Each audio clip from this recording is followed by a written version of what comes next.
Hello friends, आज के इस वीडियो में हम IOLCP का टेक्निकल एनालिसिस करेंगे और जानेंगे कि आने वाले दिनों में कैसा परफॉर्म करता हो देख सकता है, क्या टारगेट्स एंड लेवल्स हो सकते हैं। तो चलिए वीडियो को शुरू करते हैं और जानते हैं इसके बारे में। फर्स्ट ऑफ ऑल, एक बार आप खुद की रिसर्च जरूर करें क्योंकि वीडियो सिर्फ और सिर्फ एजुकेशनल पर्पज के लिए। यहाँ पे मैं कोई भी पार्सल रिकमेंडेशन नहीं दे रहा हूँ, इसलिए खरीदना बेचे से पहले एक बार आप खुद की रिसर्च जरूर करें। और आगे बढ़ने से पहले आप लोग अपने स्क्रीन पे जो डिस्क्लेमर दिख रहा है उसे जरूर पढ़ लें। तो अब हम बात करते हैं IOLCP की, इंडियन ऑयल। अगर हम इसका फुल फॉर्म देखें, चलिए फुल फॉर्म देखते हैं क्या है। तो कंपनी का IOL केमिकल एंड फार्मास्यूटिकल्स, ये इसका फुल फॉर्म है। तो अगर आप देखोगे इस कंपनी को ओवरऑल, अगर आप पिछले हिस्ट्री चेकआउट करोगे तो हिस्ट्री में ये जो स्टॉक था एक टाइम पे 1000 रुपीज ट्रेड किया करता था। और थोड़ा सा इसका और लंबा पैटर्न अगर आप नोटिस करोगे तो जरा वो भी देख लेते हैं। तो अगर आप लंबा पैटर्न देखोगे तो कुछ इस टाइप का पैटर्न रहा है और ओवरऑल ये लॉन्ग टर्म में बुल रन में ही रहा है। ये चीज आप लोग को जरूर ध्यान में रखनी चाहिए। और इसका जो पैटर्न जो मैंने जो जनरली देखा है, ये स्टॉक खुद दिखा रहा है अपना पैटर्न।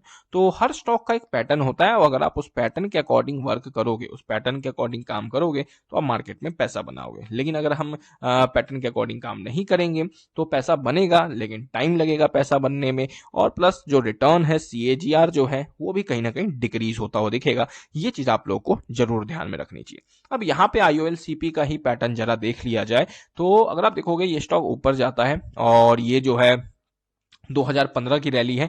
2015 से 2016 तक ये स्टॉक कंटिन्यूअसली रैली में चलता है, फिर उसके बाद गिरावट आती है। 2017 में गिरावट आती है, फिर 2017 से फिर ये स्टॉक रैली करता है 2019 तक और हल्का सा गिरा और फिर इसने जो बुल रन दिखाई, मतलब कि अगर आप नोटिस करोगे 2017 में 44 रुपए का था और उसके बाद ये 1000 के लेवल्स हिट कर देता है। तो 2020 के बुल रन में काफी बड़ी रैली आई, लेकिन यहाँ पे सबसे जो इंपॉर्टेंट नोटिस करने वाला पॉइंट है कि ये सपोर्ट लेके कहां से जाया करता था। ये यहां पे हमारे लिए कहीं ना कहीं इंपॉर्टेंट है। तो अगर आप देखोगे 2000, अगर हम उससे पहले की रैली की बात करें, इसको मैं थोड़ा सा पीछे एक्सटेंड करूं तो इस मूविंग एवरेज से ये सपोर्ट लेके निकला करता था। उसके बाद 2017 की बात है, इसी लेवल से निकला था और यहां पे दोबारा आया।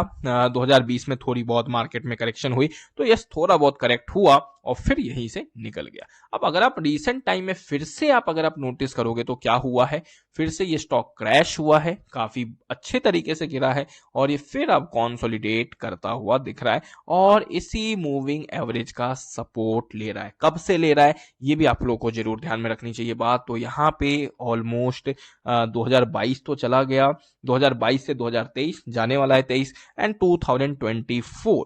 तो 22-23 मतलब 2 साल कंप्लीट होने जा रहे हैं और 2 साल से स्टॉक कंसोलिडेट कर रहा है। तो ये कहीं ना कहीं मुझे जहां तक लग रहा है कि ये कंसोलिडेशन जो है बहुत ही जल्द टूटता हुआ दिख सकता है और स्टॉक ऊपर की तरफ निकलता हुआ दिख सकता है और काफी बड़ी रैली फिर से हो सकती है शेयर में आप लोगों को आती हुई दिख सकती है। इस चीज को आपको जरूर ध्यान में रखना चाहिए।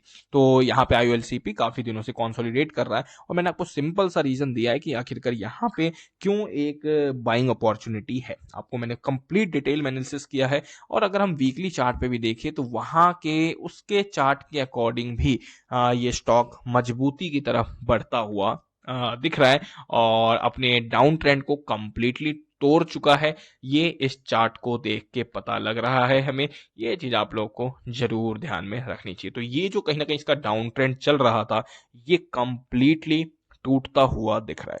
तो IOLCP मेरे हिसाब से काफी अच्छा कैंडिडेट लग रहा है। इस पे आप फर्दर रिसर्च करें और अगर आपको पसंद हो तभी कोई डिसीजन लें। अगर आपको बेकार लगता है शेयर तो कंप्लीटली अवॉइड करें। जैसा आपको अच्छा लगता है वैसा करना जरूरी है क्योंकि अगर आप रिसर्च करोगे तो आपको कॉन्फिडेंस आएगा और कन्विक्शन आएगा और तभी आप उस शेयर को लंबे टाइम के लिए होल्ड कर पाओगे। और अगर गिर भी जाता है तो आप घबराओगे नहीं। तो ये कहीं ना कहीं रिसर्च करने का फायदा होता है। और बाकी जो मुझे लगा था, जो मेरा ओपिनियन था, जो मुझे लगता था, वो मैंने आप लोगों के साथ शेयर कर दिया है। खुद की रिसर्च जरूर करें। Thank you for watching this video.